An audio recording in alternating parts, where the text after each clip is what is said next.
Bonne fête de l'Assomption à tous les fidèles catholiques du Burkina Faso. Mesdames, Messieurs, bonsoir. Procès des présumés terroristes, litiges fonciers, promotion immobilière, affaire projet de concession du futur aéroport de Doncin à un groupe français. Voici pour le plat de résistance ce soir.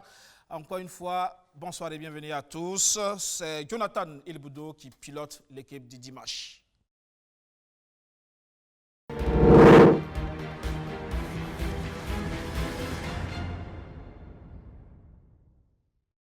Deux invités sur ce plateau du 7 Info. J'ai avec moi Ahmed Lamizana, il est porte-parole du collectif des syndicats de l'aéronautique civile. Bonsoir, bienvenue. Bonsoir Aubin. Avec nous également Aristide Sawadogo, il est promoteur immobilier, représentant ici justement des sociétés immobilières. Bonsoir, bienvenue. Bonsoir. Avec vous, nous parlerons justement de cette loi, ce projet de révision de la loi de 2008 sur la promotion immobilière. Apparemment, ça fait grincer des dents au sein des sociétés immobilières. Avec vous également, on parlera de cette affaire de cession de futur aéroport de Doncin à un groupe français. Tout à fait. C'est visiblement une concession qui aussi vous fait peur. On en saura davantage justement sur les raisons. Mais avant, le volet judiciaire dans la lutte contre le terrorisme, enfin, des procès des présumés terroristes au Burkina Faso, ils ont débuté cette semaine. L'accusé de ce troisième jour du procès de présumé terroriste est poursuivi pour association de malfaiteurs en lien avec une entreprise terroriste. C'est un agriculteur malien de 25 ans arrêté en 2019 par la force Barkhane à Ariel, un village de la province du Soum dans le Sahel.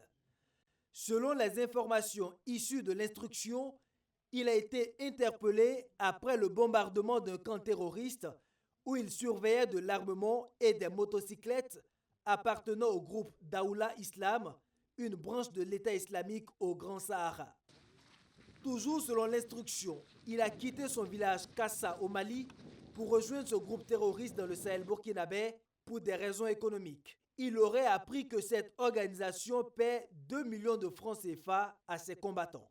Mais à la barre, le mis en cause nie tout en bloc. Il dit s'être plutôt rendu au Burkina Faso pour emprunter de l'argent à un ami pour l'organisation du baptême de son nouveau-né. Fidèle à sa stratégie, puisque ayant accepté d'être jugé sans avocat, il a rejeté tout au long du procès les faits qui lui sont reprochés. Mais les éléments de preuve exposés par le procureur ont convaincu le tribunal qu'il a condamné à 21 ans d'emprisonnement ferme, assorti de 14 années de sûreté et de 2 millions de francs CFA d'amende. Furieux contre ce verdict, celui qui devrait désormais passer plus de 2 décennies derrière les barreaux a lancé au juge, je cite, « Tu iras en enfer ». S'il n'est pas d'accord avec cette sentence, il a toutefois 15 jours pour faire appel. Et puis l'autre actualité de la semaine, Pascal Zaïda, leader de la société civile. Plus rien ne va au pays des hommes intègres depuis l'arrivée du MPP et ses alliés au pouvoir, selon Pascal Zaïda du CED et Marcel Tankwano du M21. Ces deux responsables d'organisation de la société civile reprochent au gouvernement d'avoir démissionné de son devoir d'assurer aux citoyens le minimum de sécurité et de... Mais on apprend justement que selon le ministre de la Sécurité, Maxime Koné, Pascal Zaïda devra s'expliquer devant la justice sur sa sortie médiatique, surtout dans ce contexte sécuritaire difficile. Le constat de nos équipes cette semaine dans les rues de Ouagadougou, la laideur de plusieurs routes se passe de commentaires en cette saison pluvieuse. Après la pluie, le beau temps, dit-on. Mais sur la rue 17-266, passant devant le lycée privé universaliste au quartier Kouritenga, ce dicton semble obsolète. En cette fin de matinée pluvieuse, les usagers doivent se frayer un chemin entre boue et nid de poule.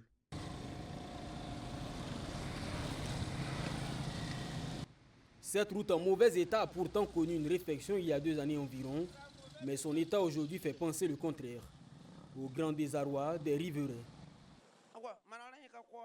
C'est vrai qu'elle a été refaite récemment, mais l'état actuel fait penser le contraire, car elle n'est pas très praticable.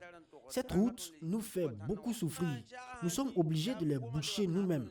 Mais dès les premières pluies, tout notre travail devient inutile et nous sommes obligés de recommencer. Si nous ne le faisons pas, les accidents vont se multiplier. Pourtant, nous ne voulons plus voir ça.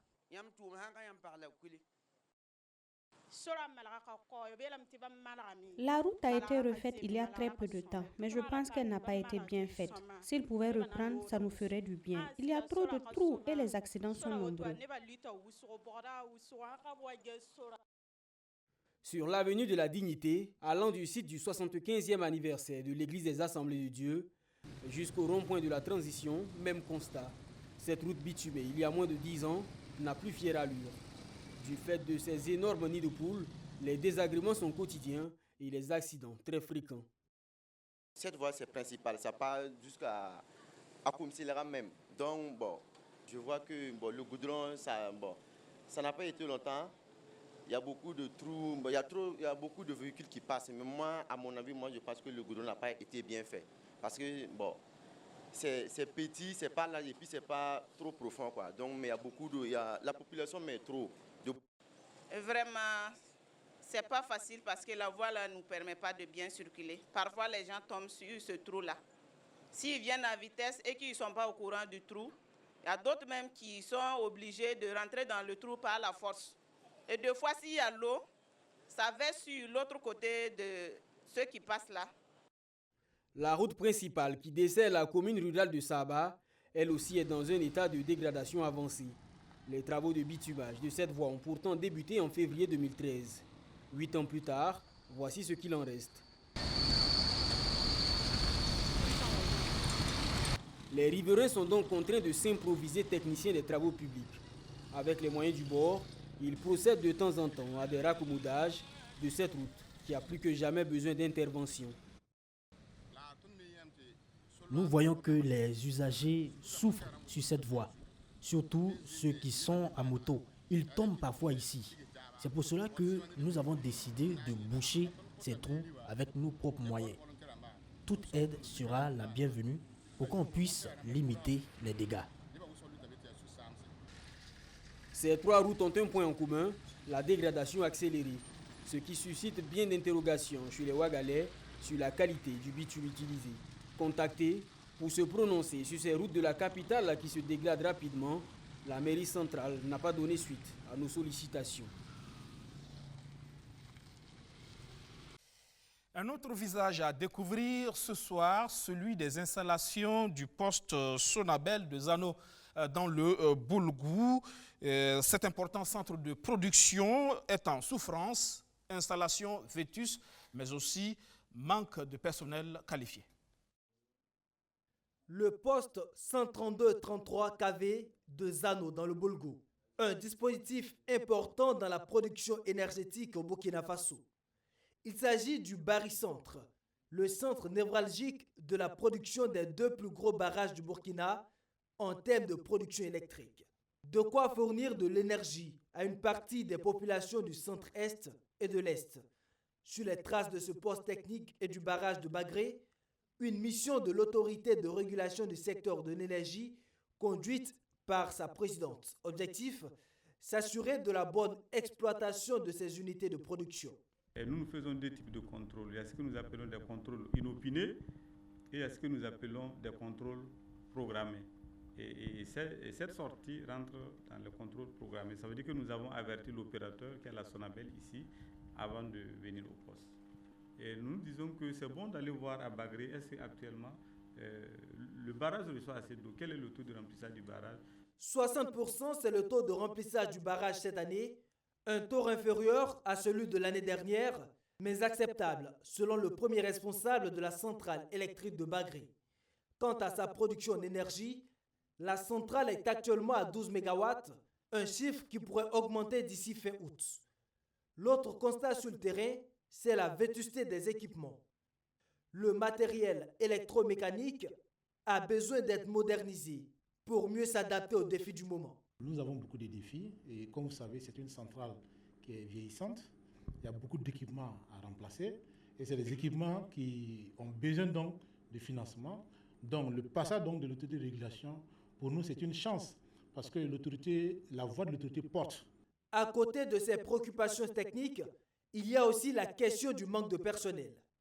En tant qu'arbitre du secteur énergétique, la RCE dit prendre acte de ces difficultés et entend formuler des recommandations à l'encontre du gouvernement pour le bon fonctionnement de ces importantes unités en matière d'énergie au Burkina Faso. À l'issue de ces visites de terrain, nous faisions un rapport. Parce que dans le décret qui organise l'autorité de régulation, nous devons adresser un rapport d'activité au Premier ministre, ce qui veut dire que ce rapport va comporter des recommandations. Tout à l'heure, j'en ai parlé. Il faut du personnel, il faut des équipements nouveaux et il faut améliorer et voire même faire l'extension des infrastructures qui existent. En marge de la visite de Bagré et de Zano, Mariam Nikema et sa délégation ont également rencontré la coopérative d'électricité de Niagadin pour s'enquérir de leurs difficultés afin de mieux les soutenir dans l'amélioration de leurs prestations. Venons-en à cette affaire de projet de concession qui fait grincer des dents, le projet de concession du futur aéroport de Doncin au groupe français Méridien Marseille. Les syndicats de l'aéronautique civile sont vent debout contre ce projet dans son modèle économique. Ils parlent de bradage. Le projet de construction du nouvel aéroport à Doncin, confié au groupement Méridian Aéroport de Marseille Province, passe mal auprès du collectif des syndicats de l'aéronautique civile. Selon ce collectif, ce projet de convention dans sa forme actuelle ne présente aucune perspective heureuse et ambitieuse pour l'avenir de l'industrie de l'aviation civile du Burkina Faso. En conférence de presse ce lundi à Ouagadougou, ces organisations syndicales dénoncent une gestion opaque et un flou entretenu autour du dit projet. Je pense que pour un patrimoine du genre comme ça, lorsqu'on veut concéder, surtout pour 30 ans, il va falloir vraiment être clair, il va falloir que ça soit transparent à tous les niveaux. Et il n'y avait aucune transparence dans la conduite du projet. Vous demandez par exemple, quelle est la maquette même de notre aéroport, futur aéroport? Je vous assure que les gens sont incapables de nous dire à quoi va ressembler la maquette de notre aéroport. Pour un projet qui va prendre 500 milliards. En 2019, le collectif avait rejeté le dit projet, déposant un préavis de grève de 48 heures. Un préavis suspendu après une rencontre avec le Premier ministre Christophe Dabiré. Rencontre au cours de laquelle le chef du gouvernement aurait pris l'engagement, selon ce collectif, de les associer à toutes les étapes du dit projet. Mais cette promesse n'a visiblement pas été tenue, regrettent ces organisations syndicales. C'est avec indignation que le collectif a pris connaissance de l'adoption en Conseil des ministres, le 30 juillet 2021, du rapport du projet de concession autorisant la signature par l'autorité habilitée, sans l'avis du système AIOD, où les travailleurs sont représentés. Ce qui traduit une fois la volonté du gouvernement d'écarter les partenaires sociaux. C'est la raison qui justifie donc la réactivation de leur préavis de grève suspendu le 10 octobre 2019. Le collectif des syndicats de l'aéronautique civile annonce un mouvement d'humeur de 48 heures à compter du 26 août prochain pour protester contre ce qu'il qualifie de concession inappropriée. Et si tout se passe bien, normalement, ce nouvel aéroport de Doncin, les travaux devraient commencer en mars 2022 et en 2024, on devrait donc disposer de cet aéroport tant attendu. Mais avant d'y arriver, il y a des problèmes visiblement. Sur ce plateau, j'ai avec moi Ahmed Lamizana, porte-parole du collectif des syndicats de l'aéronautique civile. Encore une fois, bonsoir. Bonsoir, Robert. Alors, vous dites que c'est une convention peu ambitieuse, hasardeuse. Pourquoi ? Merci bien, Aubin. Permettez-moi dans un premier temps de vous remercier pour l'honneur que vous nous faites d'être sur votre plateau et de pouvoir éclairer le peuple burkinabé et l'opinion nationale et internationale par rapport à cette affaire qui intéresse tous les Burkinabés. Et permettez-moi dans un second temps de fêter aussi une bonne fête de l'Assomption à l'ensemble de tous les chrétiens aujourd'hui. Et aussi, je voudrais aussi profiter de votre plateau pour saluer l'ensemble des travailleurs du Burkina Faso, du monde syndical et tous les travailleurs de l'aéronautique qui sont en lutte depuis près de 25 ans pour cette affaire de concession. Il faut dire concession, aujourd'hui, il faut appeler un chat par son nom-chat, c'est une privatisation.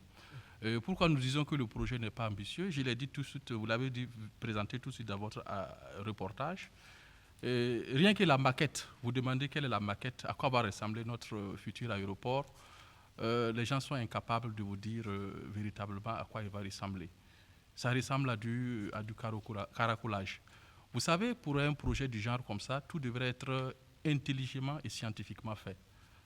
On devrait pouvoir présenter le futur aéroport dans tout son ensemble, les aspects techniques sur une maquette, avoir un business plan, nous dire dans 5 ans, voilà ce que ça va être. Aujourd'hui, c'est comme ça. C'est étonnant qu'à cette étape, vous parlez encore de disponibilité de maquette, parce que c'est un projet quand même qui dure, il faut le rappeler. Oui, un projet qui dure et qui a beaucoup de difficultés à se réaliser. Bon, je ne sais pas, peut-être que, comme vous l'avez dit dans votre reportage, il y a un ensemble de préalables qu'il faut, des montagnes qu'il faut surmonter, notamment le modèle économique qui pose véritablement problème. Parlons-en donc, le modèle financier, qu'est-ce que vous reprochez à cela?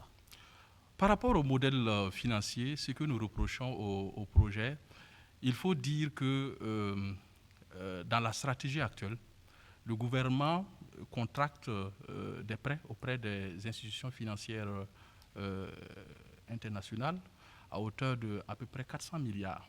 Voilà, qu'on va rembourser, hein, on va rembourser, bien entendu, c'est le peuple burkinabé, c'est les Burkinabés qui vont rembourser.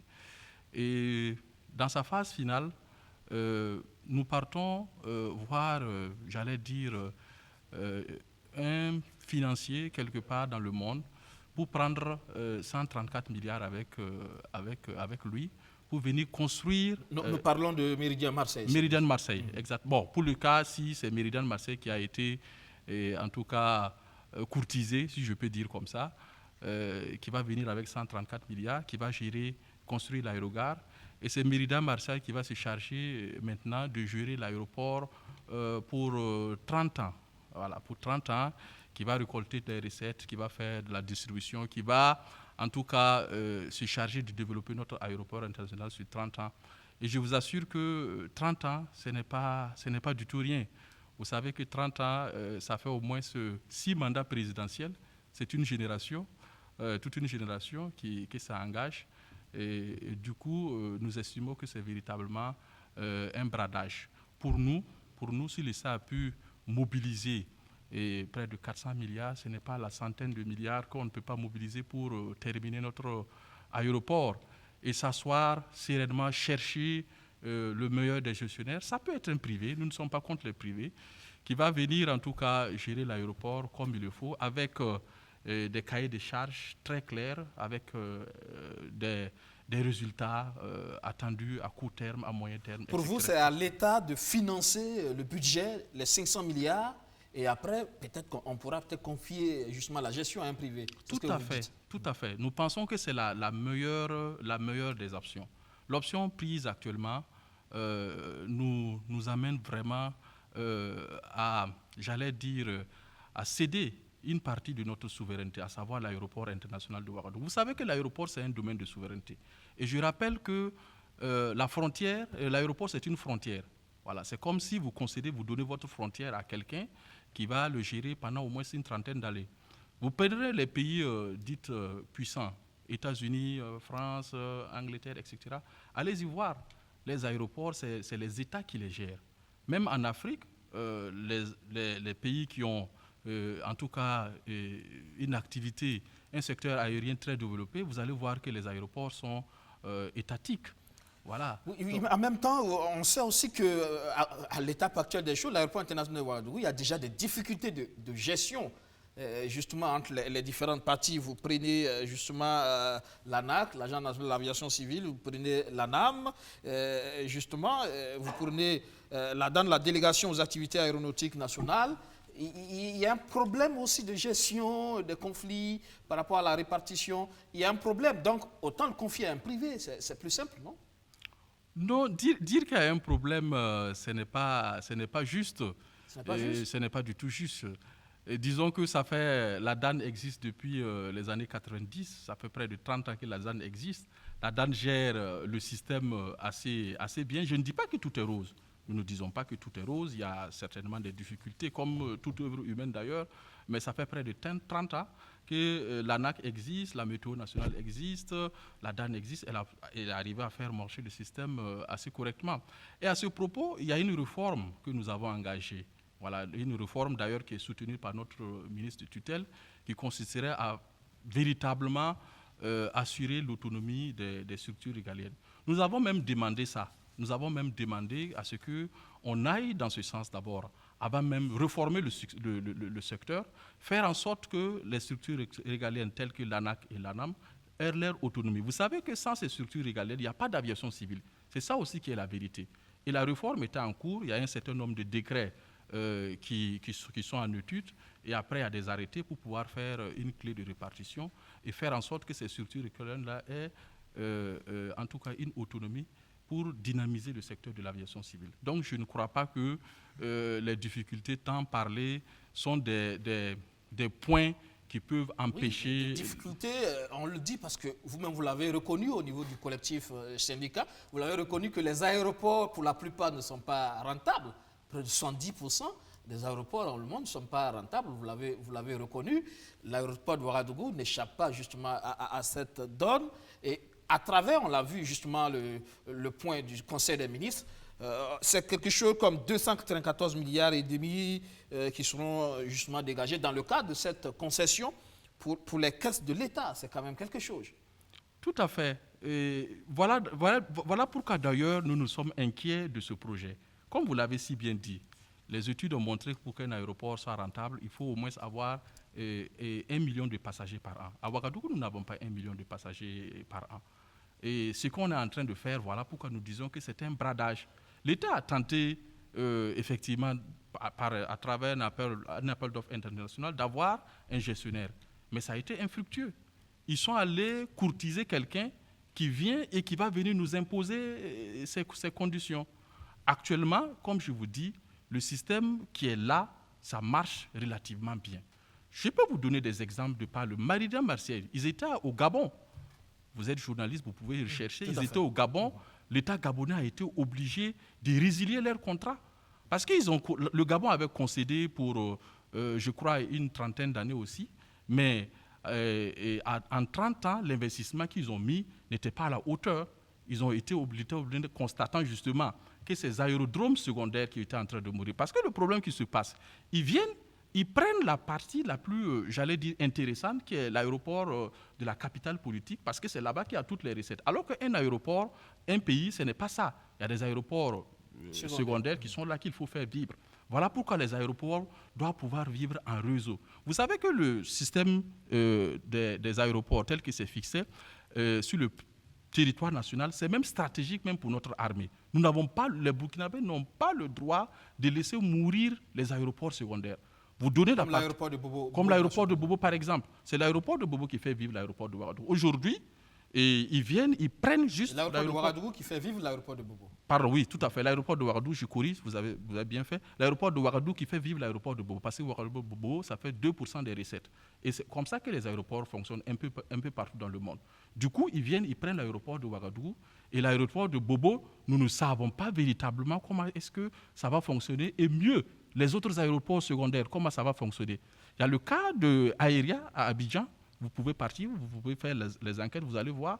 L'État a été obligé, quand ils ont concédé à Aéria, qui a pris l'aéroport Félix Houphouët-Boigny, l'État a été obligé de subventionner les autres aéroports, de créer la Sodexam qui subventionne les autres aéroports à près de 2 milliards pratiquement par an. Donc, du coup, comme vous le dites, c'est vrai que c'est une manne financière. Présentée comme ça peut être intéressant, mais nous créons ce qui peut arriver après. Voilà pourquoi nous disons souverainement, il faut que notre État se dote les moyens pour terminer son aéroport et s'asseoir, chercher un qui va venir avec de bonnes conditions, qui va venir avec un plan de développement sûr et serein, qui va nous permettre effectivement de dynamiser, de développer. Ce que vous voulez, c'est peut-être une approche comme ce qui se fait peut-être à l'aéroport de Lomé, par exemple. Tout à fait. Par exemple. Ou une économie mixte. Tout à fait. Lomé, c'est un modèle assez réussi. Là-bas, l'État a fait un fonds séquestre et qu'ils ont complété par un partenariat avec les Chinois. Ils ont terminé leur aéroport. Et là-bas, c'est la SALT qui existe. La société, c'est une société contrôlée par l'État. Il y a des privés, notamment la chambre du commerce qui est présente avec 65% des parts. L'État a 35%, pardon, l'État a 65%. Et ça marche assez correctement.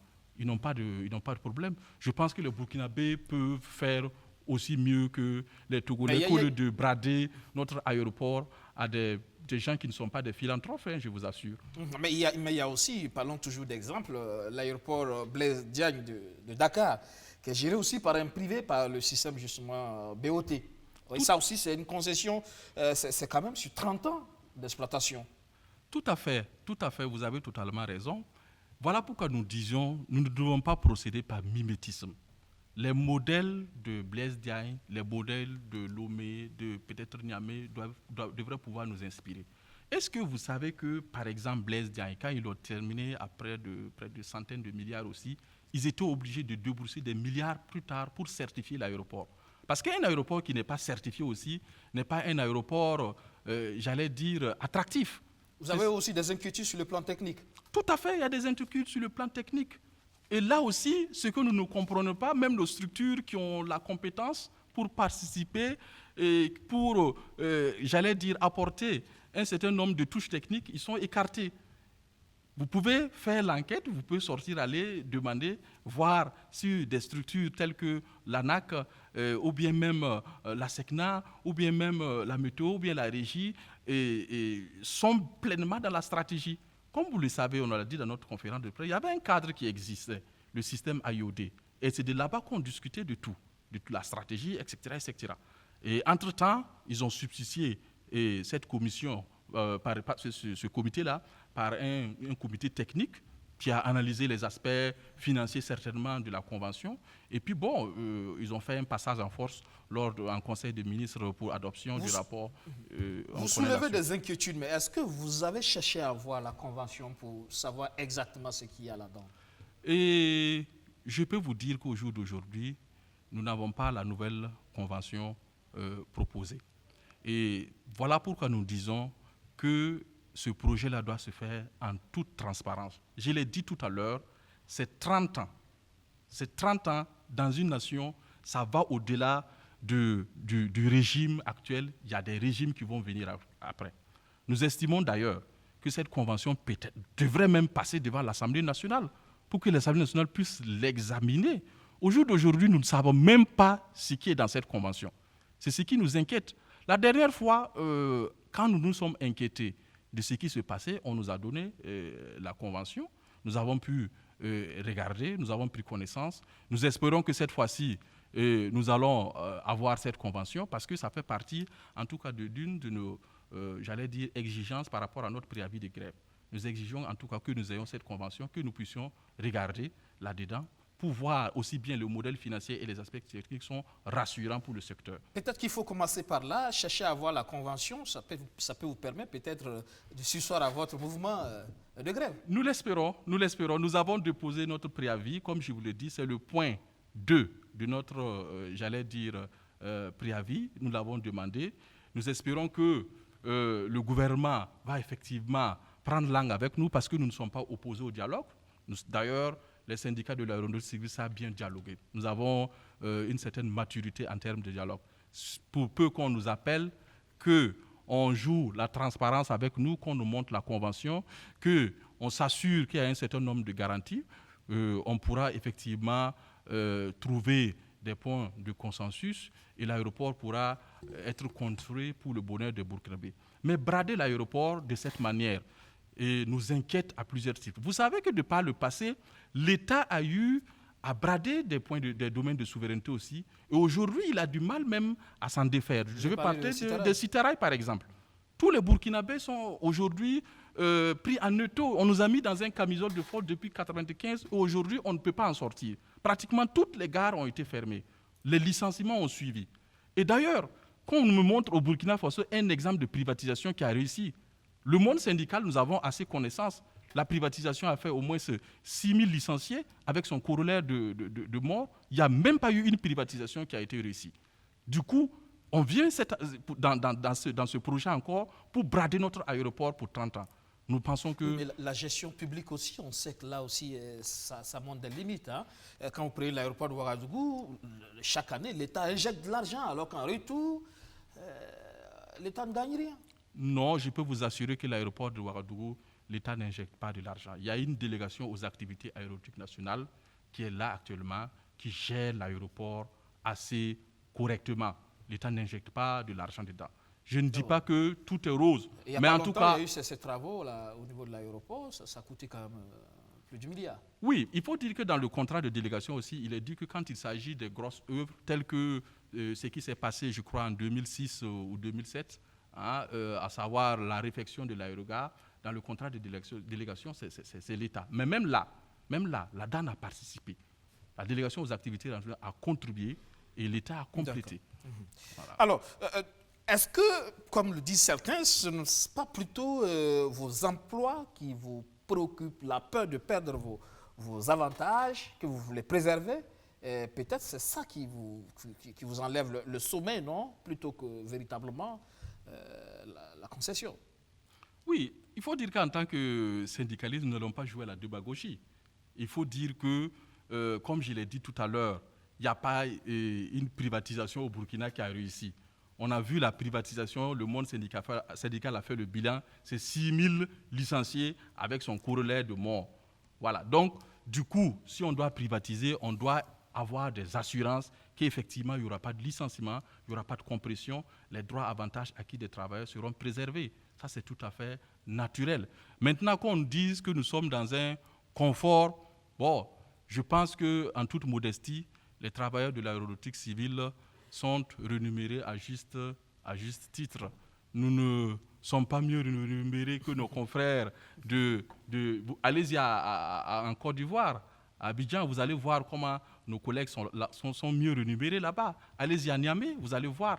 Ici au Burkina, nous disons que peut-être nous ne sommes pas suffisamment, en tout cas à la hauteur de nos collègues qui sont là-bas. Et je peux vous dire quelque chose aussi. Il faut savoir que, par exemple, le domaine de l'aéronautique, c'est un domaine quand même où il y a des vies à préserver.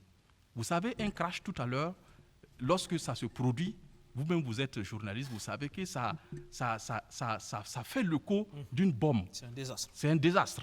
Donc, du coup, il faut aussi se munir d'un certain nombre de précautions pour que, par exemple, le pilote qui est devant le comment dirais-je, et l'avion soit suffisamment, en tout cas, motivé, qu'il n'ait pas le stress de ne pas payer son loyer à la fin du mois. Voilà, et ainsi de suite. C'est un travail en chaîne. Il y a le pilote, il y a les PLC, il y a les contrôleurs. Donc, du coup, à ce propos, je pense que nous sommes rémunérés à justice. Pour vous, aujourd'hui, le souci, c'est préserver un domaine de souveraineté, comme vous l'avez dit. C'est éviter qu'il y ait un bradage. C'est surtout ça votre combat.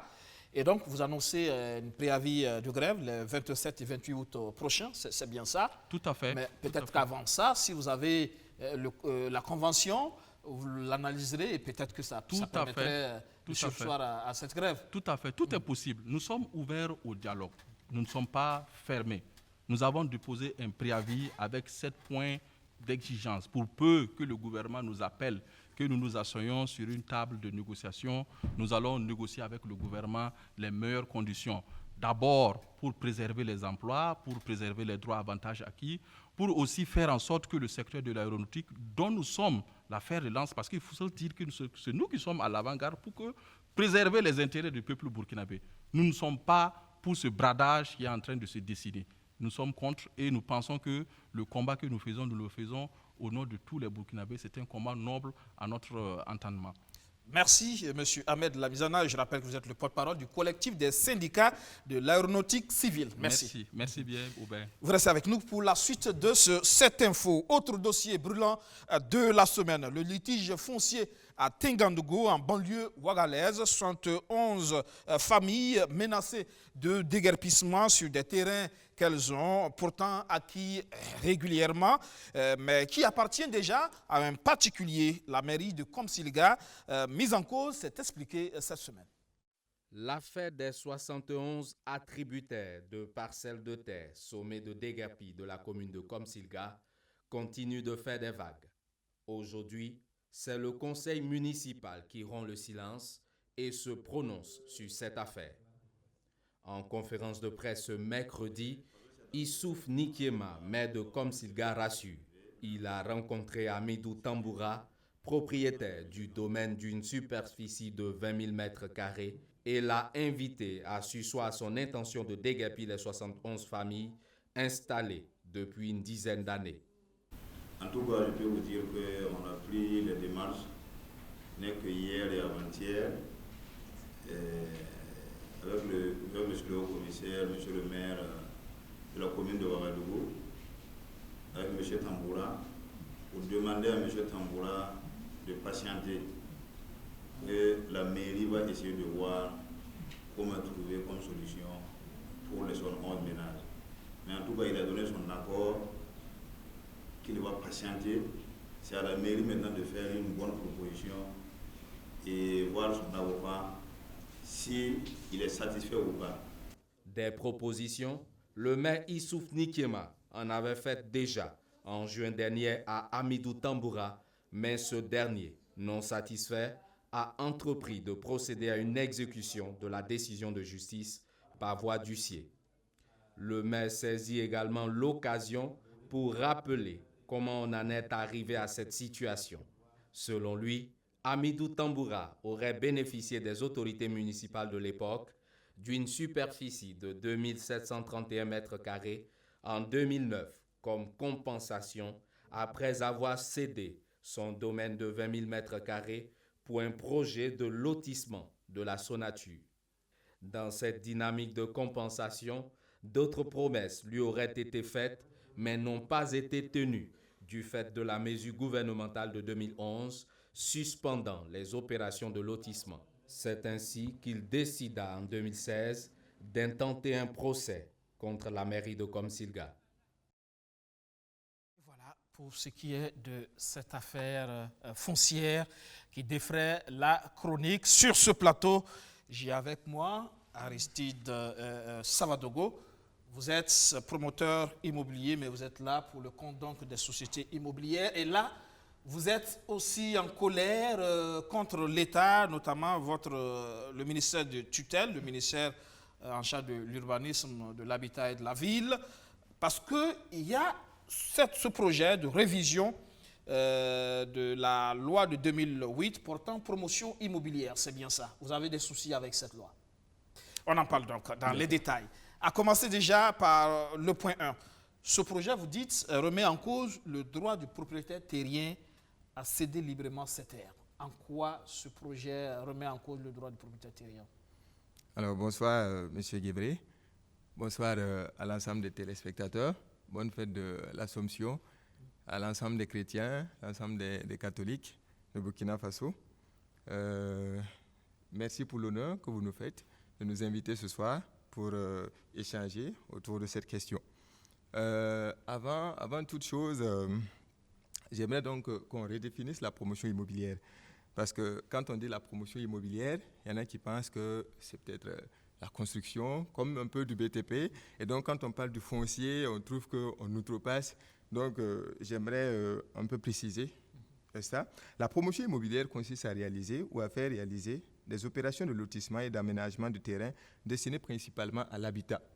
Cela veut dire que la promotion immobilière, il y a un volet foncier et un volet immobilier, entre griffes. Mais en réalité, la promotion immobilière, un promoteur immobilier aménage des terrains qui sont destinés à la vente, des terrains construits et des terrains également non construits qui permettent à ceux qui veulent pour l'autoconstruction de payer. Il peut s'arrêter juste au terrain nu? Non, au terrain nu, c'est de la promotion foncière. La promotion foncière, c'est pas votre rôle. Oui, la promotion immobilière, en fait, contient la promotion foncière. Cela veut dire qu'on ne peut pas retirer la promotion foncière de la promotion immobilière. Le problème, c'est que ce qu'on constate aujourd'hui, c'est que la plupart des sociétés immobilières font de la promotion foncière. Vous construisez peu. Ah, d'accord. On peut discuter de ce point. Je pensais que ça venait. Donc, oui, mais puisqu'on y est déjà, mais déjà, ça, c'est un constat. D'accord, c'est un constat. Vous construisez peu. Alors, et vous vendez plus de terrain. Alors, allons-y dans le fond. Alors, quelles sont les étapes, en fait, quand on fait de la promotion immobilière? D'abord, on a une entreprise en bonne et due forme, une entreprise régie par les textes et les traités OHADA. Alors, après ça, on cherche un agrément de promotion immobilière auprès du ministère de tutelle, qui est le ministère de l'Urbanisme, de l'Habitat de la ville. Et vous connaissez les conditions. Entre autres, 50 millions de caution, 50 millions de garanties, tous les documents. Et on est une entreprise en bonne et due forme. Et l'État, à travers donc la loi 057/2008, nous dit comment on fait en fait pour avoir les terres destinées à la promotion immobilière. Et je vais prendre le cas, par exemple, des propriétaires terriens. En fait, vous voyez, la loi 034 portant réorganisation agraire et foncière confère en fait aux propriétaires terriens ce qu'on appelle les possesseurs fonciers. Ils ont le droit de céder leurs terres à des fins de promotion immobilière. Et quand ils cèdent leurs terres, le promoteur immobilier fait des actes de cession amiables, des actes notariés de cession amiables. Et vous savez que ce sont des familles. Une famille peut avoir 1 hectare, 2 hectares, 3 hectares, 10 hectares, et c'est le tout qui fait le projet. Cela veut dire que ces propriétaires terriens-là font partie intégrante du projet immobilier. Une fois que ces actes-là sont faits, vous voyez qu'ici on est en Afrique, il y a des étapes. Hein? Excusez-moi, donc il y a des étapes. Et après cette mobilisation, il y a les coutumes qui sont là. Cela veut dire on voit le chef, on lui présente tout ça, le chef bénit, il nous envoie voir le chef de terre qui fait tout ce qu'il faut. Et voilà, qui bénit les terres, on peut y aller. Cela veut dire que tout le monde fait partie du projet. Tout le monde est partie intégrante du projet. C'est pourquoi les propriétaires terriens sont avec les promoteurs immobiliers. Et une fois qu'on a ça, les topographes qui ont fait les délimitations, etc., font les croquis. Les géomètres font un travail. Il y a un levé topographique. Il y a les urbanistes qui font un travail. Il y a les architectes qui font le projet immobilier, ce qu'on montre en 3D, vous voyez là. Et on passe par la mairie. Donc le conseil nous donne une délibération. Et on vient au ministère de tutelle, le ministère de l'urbanisme, et on dépose. Et le décret 2009 est clair.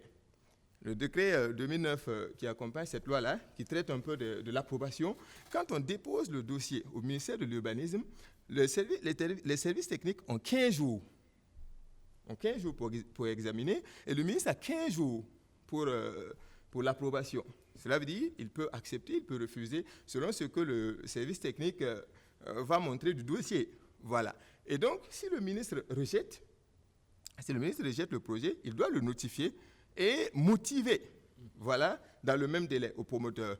Cela veut dire que c'est un ensemble d'étapes. Et une fois que le promoteur a cette approbation-là, le ministère de l'Urbanisme transfère le dossier au ministère des Finances, le MINFID, pour le titre foncier. Et une fois que le titre foncier est fait, un arrêté conjoint du ministre de l'Urbanisme et du ministre de l'Administration territoriale nous donne l'autorisation de lotir. Donc vous voyez que pour aller à l'aménagement, il faut un titre foncier.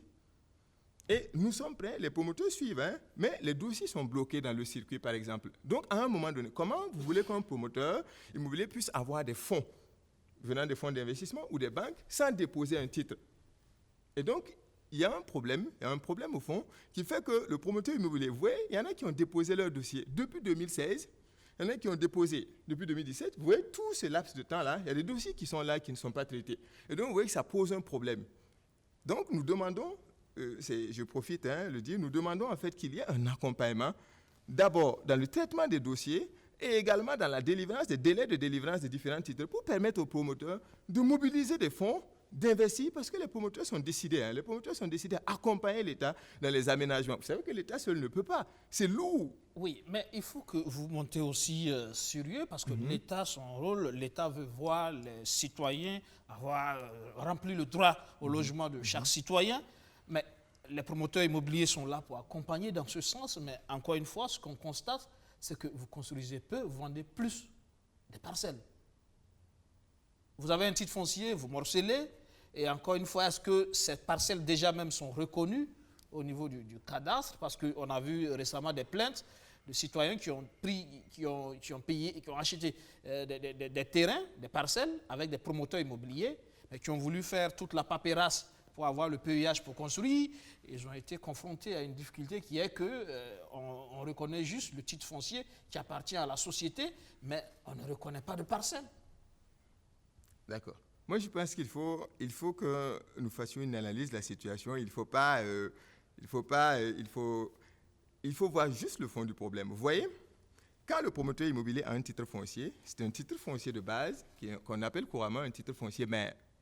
Et après, donc, on introduit une demande pour morcellement, en fait, de ce titre-là. Cela veut dire quoi?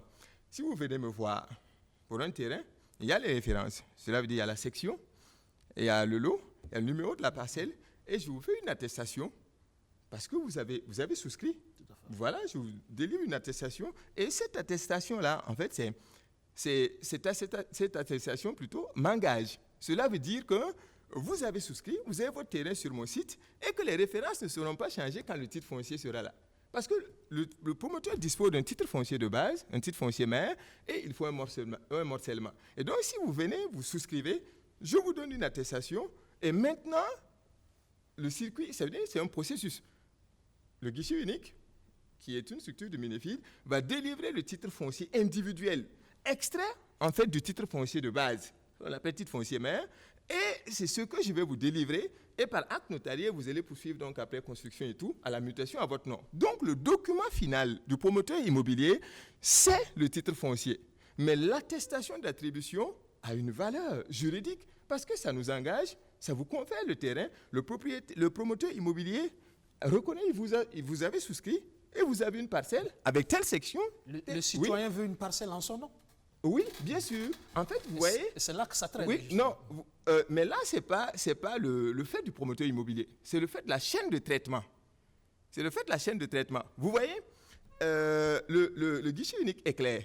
Quand on dépose une demande de morcellement, cela veut dire qu'on sorte une copie comme ça du titre foncier. Ça, c'est pour une parcelle.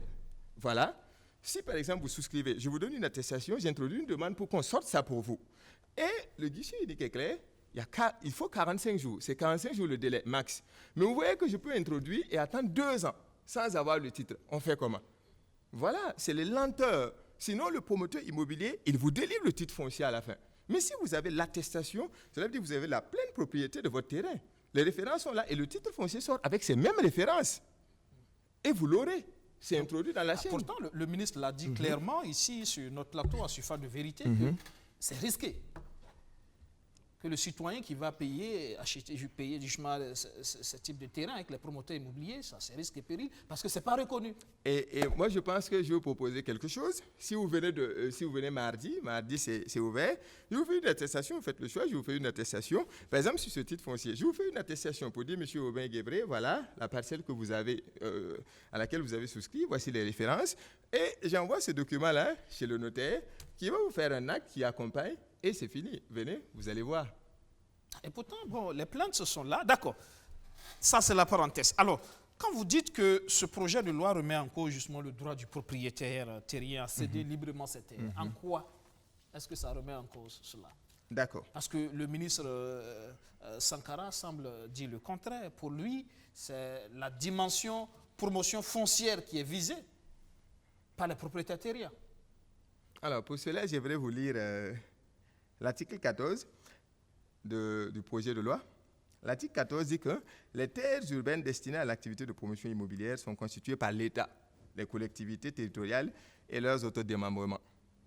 Les terres urbaines destinées à la promotion immobilière sont cédées après avis d'une commission interministérielle. Les conditions et les modalités de cession des terres urbaines destinées à la promotion immobilière ainsi que la composition, le fonctionnement et les attributions de la commission interministérielle seront précisées par décret en conseil de ministres. Et devant, on ajoute, les promoteurs immobiliers peuvent acquérir pour l'exercice de leur activité des terres urbaines aménagées auprès des particuliers disposant d'un titre d'occupation permanent. Donc, vous voyez le souci?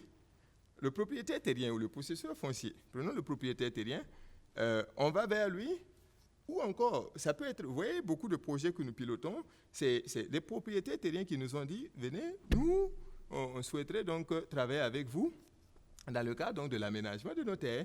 Ça peut arriver. Et si on demande à ces propriétaires terriens d'avoir un titre permanent avant de pouvoir céder leur terre, vous voyez que c'est un blocage. Ça les empêche d'office. Oui, mais c'est le rôle aussi de l'État de veiller à ce que les terres aussi ne soient pas bradées comme ça. On parlait de bradage de l'aéroport tout à l'heure, parce qu'aujourd'hui, ça devient très risqué. Même les organisations paysannes, à la Journée nationale du paysan, l'ont dit, il y a une forme d'accaparement des terres, il y a cette crainte aujourd'hui, il y a une réduction des surfaces cultivables. Alors, pour répondre à cette question, j'aimerais renvoyer la question à l'État. Vous savez, il y a des outils de planification. Les schémas directeurs d'aménagement urbain, il y a les plans d'occupation des sols. Imaginez par exemple que vous projetez donc réaliser un projet immobilier. Vous déposez votre dossier. Et au bout de l'intervalle donc, qui est destiné, l'intervalle imparti à ça, on vous dit, bon, selon le plan d'occupation des sols, ici vous ne pouvez pas faire de la promotion immobilière parce que c'est réservé à l'agriculture. Du coup, vous allez vous raviser.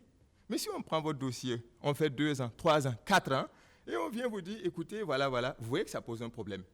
Donc, s'il y avait ces outils-là, le promoteur immobilier, avant même d'entamer le projet immobilier, allait aller consulter pour dire, ah, voilà, est-ce que l'espace sur lequel je veux réaliser mon projet de promotion immobilière, est-ce que ça sera effectif? Est-ce que ça va passer? Il va se raviser. Mais s'il n'y a pas ces outils-là, on laisse les gens investir des centaines de millions, pour ne pas dire des milliards. Il y en a qui ont mis des milliards. Et voilà, au bout de 2 ans, 3 ans, 4 ans, 5 ans, on peut leur dire, écoutez, ici, voilà, ça pose un problème. Ça pose un problème. Moi, je pense que c'est à l'État de répondre à cette question. S'il y avait des outils, on ne serait pas arrivé là.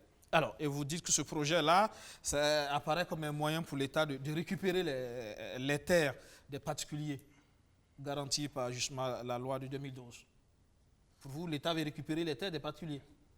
En fait, pour nous, quand on regarde le projet de loi, ça ouvre à toutes les possibilités. Ça ouvre toutes les possibilités. Parce que quand le propriétaire terrien ne peut pas céder ses terres au promoteur immobilier ou encore, bon, vous voyez un peu ce que ça fait? Cela veut dire quoi? Les engagements qui étaient là, on en fait quoi? Ou encore, le propriétaire terrien qui est là avec ses terres, il ne peut pas céder au promoteur immobilier. Bon, il en fait quoi? Vous voyez qu'en 2018, il y a une loi qui porte en fait sur la possibilité, bon, c'est une loi qui octroie en fait la possibilité à l'État de récupérer des terres pour fin d'utilité publique. Tout à fait. Et il y a les dédommagements que vous voyez qui sont, bon, du point de vue des propriétaires terriens, c'est très faible. Et donc, vous voyez que ça ouvre ces portes-là. D'accord, voilà. À toutes les possibilités. Et alors, vous dites justement que l'avant-projet de loi instaure une forme de monopole d'État pour l'activité de promotion immobilière. Vous voyez, quand on dit que le promoteur immobilier de droit privé ne peut plus mobiliser les terres, c'est à l'État, ses démembrements, la Sonature, le CGC. Vous voyez que d'office, il y a un problème. Parce que nous sommes tous des sociétés, immobilières et on dit, OK, les sociétés de droit privé ne peuvent pas mobiliser, les sociétés de droit public mobilisent. Donc, vous voyez déjà qu'il y a un problème. Donc, il y a un monopole qui est là. En fait, vous voyez, pour être simple, l'État mobilisera des terres et on vous dira, OK, ici, il y a un lot de combien de parcelles, ici, il y a un lot de combien de parcelles. Bon, par lot, vous construisez. Donc, vous voyez qu'on a dénaturé, on va dénaturer l'activité. De promotion immobilière, nous passons à des entreprises de BTP. Donc, l'État mobilise, fait le lotissement ou les structurations et on dit, OK, voici tel lot, le promoteur immobilier qui peut venir pour, par exemple, un bail amphithéotique. Donc, vous venez louer, on construit. Si vous n'y arrivez pas, OK, on prend, on donne à quelqu'un d'autre. Vous ne pouvez même pas passer à une autre société. Non. Donc, c'est un monopole. C'est un monopole au profit donc des sociétés de droit public et au détriment des sociétés de droit privé. L'État, c'est aussi son droit d'organiser. Et on a l'impression aujourd'hui, et tout le monde est unanime, qu'il y a une forme d'anarchie dans ce secteur-là. Vous parlez de discrimination négative, justement, en faveur de ces sociétés d'État, sur nature CGC. Mais justement, l'impression justement qu'on a aujourd'hui, c'est qu'il y a une forme de désordre dans ce secteur de la promotion immobilière. Les sociétés immobilières poussent comme des champignons. Mais après, derrière, quelle est l'offre véritablement qualitative qui est apportée dans la politique de l'État en matière de promotion immobilière? Vous voyez, les sociétés de promotion immobilière ont déjà accompagné l'État dans la construction d'un peu plus de 5 000 logements. Vous voyez, quand on parle de logements sociaux, logements décents, vous voyez, il y a toute une politique derrière. Cela veut dire quoi? Pour accompagner le promoteur immobilier, dans le sens du logement, qui est un droit d'ailleurs, il faut mettre les mécanismes en place. Vous voyez, il y a des structures d'accompagnement, des fonds. Aujourd'hui, par exemple, si vous voulez de l'argent pour construire des logements, si vous voulez vous investir vraiment dans la promotion immobilière, qu'est-ce qui se passe? Vous allez aller vers les institutions financières, les institutions bancaires, et vous connaissez le taux. Vous avez des taux de 10 à 12%. Comment vous allez pouvoir rentabiliser? Alors que dans certains pays, il y a des mécanismes. Il y a des pays, par exemple, nos voisins de la Côte d'Ivoire ont réussi à mettre des fonds en place et à un taux de 3%. C'est déjà très bien. Il y a d'autres pays même qui arrivent à 0%. On doit arriver à une situation où, quand le promoteur immobilier construit des logements, qu'il puisse attendre 20 ans, 30 ans, voilà, avant de l'occuper. Le client est là, c'est un citoyen, on est tous burkinabés, il loue et par mois, il verse sur 20 ans, 30 ans et après, la maison lui appartient. Mais il faut des mécanismes. Mais quand vous laissez les gens, il faut y aller, il faut aller seul. Déjà, pour aménager un espace, c'est combien? Vous avez vu l'exemple de la restructuration de Djikofé, le nom lotier de Djikofé. Ça fait 100 milliards. 100 milliards pour la restructuration. Donc, vous imaginez, l'aménagement, la construction, c'est très lourd. Et quand vous mettez autant de milliards dans un projet, et vous allez vous asseoir sur 20 ans, 30 ans, ça pose un problème. Et donc, comme le droit au logement fait partie, le citoyen a droit au logement, nous demandons à l'État d'accompagner les promoteurs immobiliers, parce que les promoteurs immobiliers veulent travailler. Et là, je vous le dis, les promoteurs veulent travailler, ils aiment leur pays, ils veulent accompagner l'État à ce que les populations aient des logements décents. Maintenant, il faut des mécanismes, il faut des fonds, il faut leur permettre de travailler, de construire des logements, de patienter, et le citoyen paye progressivement jusqu'à la fin. Peut-être que vous n'apportez pas des projets immobiliers crédibles à l'État. Des projets immobiliers crédibles? Crédibles, oui. Qu'entendez-vous par pour bénéficier de l'accompagnement justement de l'État, il faut justement que... Alors, dites-moi déjà quelles sont les structures, quels sont les fonds disponibles pour qu'on présente le projet crédible là. Quels sont les fonds disponibles, voilà, pour qu'on présente le projet crédible. Vous voyez, on avait une banque, la banque de l'habitat, qui, tant bien que mal, essayait d'accompagner les promoteurs immobiliers. Il y a encore la banque de l'habitat, hein, M. Guébré. Donc, nous pensons qu'il faut qu'on s'assied autour de la table, qu'on discute sérieusement de la question de la promotion immobilière, la question du logement, qu'on s'accompagne. Il n'y a pas à se tirer, non. On est tous des Burkinabés, on aime notre pays, et il faut qu'on s'assied autour d'une table, et nous allons trouver tous les mécanismes pour accompagner les populations à avoir le logement décent. Vous dites que ce projet, par son dispositif répressif, n'est pas incitatif pour l'activité économique et se substitue au code pénal. En quoi, justement, c'est un projet de loi qui est répressif? Comme on n'a pas beaucoup de temps, je vais essayer d'aller. Vous voyez, si vous prenez le projet de loi, il y a beaucoup d'articles qui sont consacrés en fait à la recherche d'infractions et de punitions par rapport à l'activité. Vous voyez? Je vais vous lire...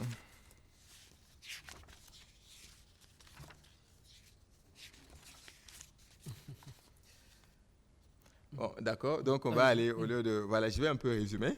Vous voyez, on dit par exemple que le promoteur immobilier qui fait de l'aménagement, voilà, ou de la restructuration, sans aller jusqu'au bout, l'utilisation de l'outil, voilà, a une peine d'emprisonnement de, voilà, vous voyez, 5 à 10 ans, et puis, etc., etc. Et même, vous voyez, dans la publicité, on nous dit par exemple que le promoteur immobilier qui fait de la publicité sur ses activités, déjà, il y a une peine d'emprisonnement, il y a une peine prévue. Il faut l'autorisation du ministère. Il faut l'autorisation du ministère. Alors que les sociétés immobilières, en fait, ce sont des sociétés de droit privé qui sont régies par les textes nationaux et aussi les traités OHADA, qui montrent comment une entreprise fonctionne. Donc, ce n'est pas au ministère de l'Urbanisme de donner les autorisations pour qu'une société immobilière, une société constituée, fasse une publicité sur ses produits. Oui, mais parce le ministère de l'Urbanisme accompagne... Il y a aussi de la publicité mensongère, peut-être aussi, justement au niveau des sociétés immobilières. C'est peut-être cela que l'État veut, c'est pourquoi l'État veut voir clair. Alors, je ne vais pas vous dénier, je ne vais pas être contre ça, parce que quel que soit, si on prend toutes les sociétés commerciales, on peut faire une publicité et puis quelqu'un va estimer que c'est une publicité qui n'est pas exacte, etc. Mais est-ce que c'est pour autant qu'il faut aller au ministère du Commerce, il faut prendre une autorisation avant de venir faire une publicité? Non, je pense qu'on est des sociétés sérieuses, on veut travailler, on veut accompagner l'État, voilà, dans le logement décent, donc on ne va pas rentrer dans ça. Alors, et aujourd'hui, vous êtes véritablement engagé à faire barrage à ce projet de loi. Visiblement, vous êtes dans une logique de pétition. C'est bien ça?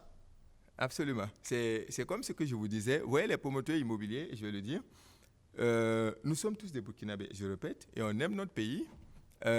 Nous avons, vous voyez, je vais faire l'historique en fait de ce projet de loi.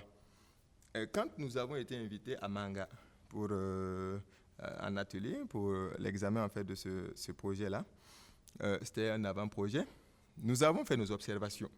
Déjà, dans la définition, c'est la définition posait problème d'office. Parce que la nouvelle définition qui est proposée, c'est du BTP. Cela veut dire qu'on enlève le volet foncier et il reste la construction. C'est du BTP et nous n'avons jamais vu ça. Et il y a des textes un peu dans les textes qui sont là que je vais vous donner. D'autres pays de la sous-région, hein. Voilà, vous pouvez lire. Le Mali, le Sénégal, un peu partout. La promotion immobilière, en fait, contient le foncier. Il y a le volet foncier, il y a le volet construction.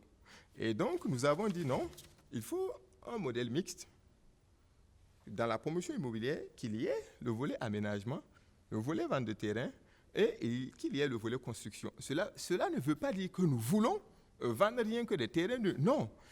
Regardons nos réalités. Vous voyez, ici, il ne faut pas oublier ceux qui sont en bas de l'échelle. Combien de Burkinabés peuvent aller auprès d'une société immobilière, que ce soit de droit privé ou public, et payer une villa ou une maison, c'est-à-dire un logement social qui fait 7,5 millions. Du coup, vous voyez, ça pose un problème. Ici, c'est la promotion en fait de l'autoconstruction que nous faisons. Cela veut dire les personnes, le citoyen, il peut prendre un crédit ou encore il l'économise, il paye une parcelle sur 5 ans. Il y en a même qui vont payer la parcelle sur 10 ans. Et après un crédit pour commencer à faire des briques. Et après un crédit pour construire. Donc, vous voyez un peu, voilà. Et donc, il faut tenir compte de ces personnes. Donc, nous disons, on peut s'entendre, on peut échanger. On dit, OK, sur 100% des terrains des promoteurs immobiliers, qu'ils puissent vendre 40% en parcelle et les 60%, ils construisent. Comme ça, ça permet aux citoyens aussi... Il faut une base claire. Oui, une base claire. Ça permet aux citoyens aussi de s'acheter une parcelle à ses moyens, de construire doucement. Et donc, chacun de nous, chacun des citoyens, chacun des Burkinabés pourra quand même se construire son logement. C'est ça qui intéresse les gens. C'est ça. Oui, d'accord. Et pour terminer, mais vous êtes quand même d'accord qu'il y a de l'assainissement à faire au sein des promoteurs immobiliers. Il y a beaucoup d'entreprises quand même qui ne sont pas sérieuses. Hein. Ça, il faut l'admettre. En votre sein, il y a un travail d'assainissement à faire. Moi, je pense qu'on pourrait voir les choses autrement. Vous voyez, nous voulons travailler. S'il y avait des mécanismes, par exemple la chambre, on pourrait avoir une chambre de promoteurs immobiliers. Vous voyez, les promoteurs immobiliers allaient eux-mêmes. Vous voyez, on se connaît. Les promoteurs immobiliers allaient eux-mêmes sortir les brebis galeuses. Parce que nous voulons travailler. L'image qu'on donne du promoteur immobilier, c'est quoi? C'est ce monsieur entre griffes qui fait de la pagaille. Non. Ce sont des personnes sérieuses qui veulent construire le pays. Maintenant, il peut y avoir des brebis galeuses. Mais on organise. On peut avoir la chambre de l'immobilier ou la chambre du promoteur immobilier. Et donc, il y a des règles claires. Vous voyez, quand quelqu'un ne suit pas ces règles, ce sont les promoteurs immobiliers même qui vont le dire. Parce que si ça ne se fait pas, c'est une image qui est ternie. Mais il faut de l'organisation. Et c'est ce que nous demandons. Cela veut dire que nous ne sommes pas contre des réformes. Hein. Il faut que je le précise. L'État, le gouvernement a le droit de faire des réformes, mais nous demandons des réformes justes et équitables qui nous permettront d'avancer.